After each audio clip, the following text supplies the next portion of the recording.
ایک بادشاہ کو ایک مہم پیش آ گئی۔ اس نے منت مانگی کہ اگر میں اس مہم میں کامیاب ہو گیا تو اس قدر درہم زاہدوں کو دوں گا۔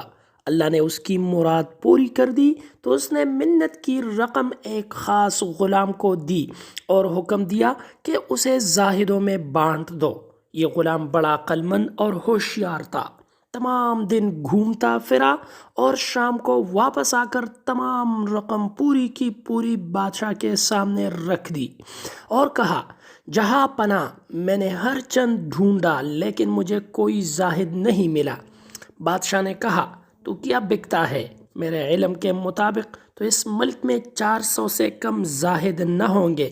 غلام نے ہاتھ باندھ کر عرض کی، عالم پناہ، جو زاہد ہے وہ تو لیتا نہیں اور جو لیتا ہے وہ زاہد نہیں۔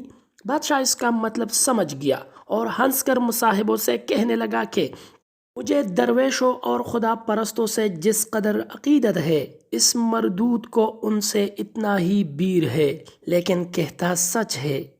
شیخ سعدی فرماتے ہیں، جو زاہد درہم اور دینار لے لے اس سے بڑھ کر کوئی زاہد تلاش کر